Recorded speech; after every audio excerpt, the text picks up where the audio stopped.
児島大学は理系がとても強い大学です。で、特に天文学の中で全国の大学の中でも見てもとても観測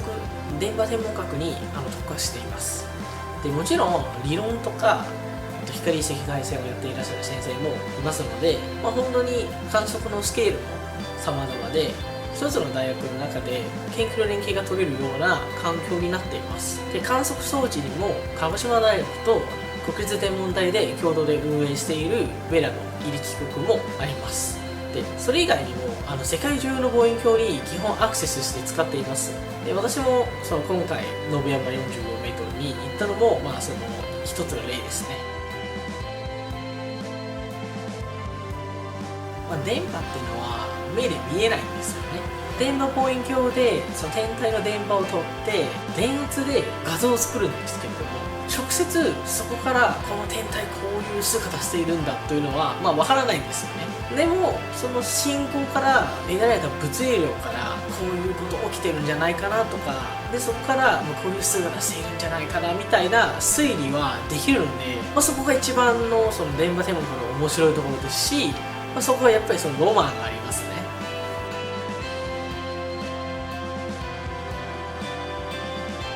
よくその理学部の進路が心配されているんですけれども、自然科学系理系は就職だとあんまし困らないんですよね。その上で、物理科だったら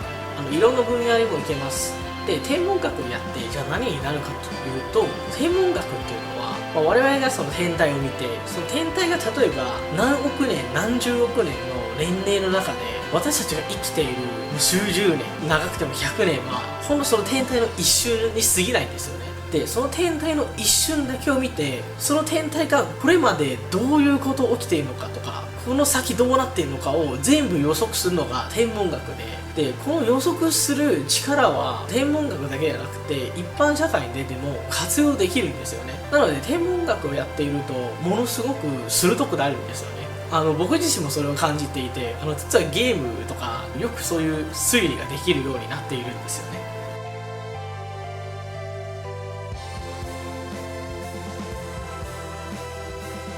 モチベーションを維持することなんですよね。実は天文学はその大学に入ってもすぐには勉強しないんですよね。なぜかというと、天文学って基礎知識がものすごく必要とされるんですよ。本当に基礎の基礎の天文学でも、いわゆる、高校でもやっている力学とか電磁気学とか熱力学とか、そういうのがちゃんとわからないと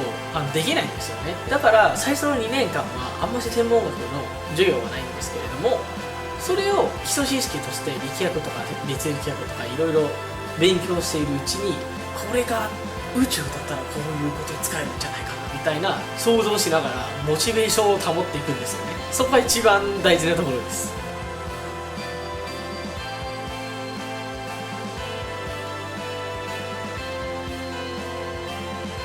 きっかけはその YouTube とかでその宇宙を紹介するとか、その写真とか見てきっかけを持ってばいいんですけれども、宇宙の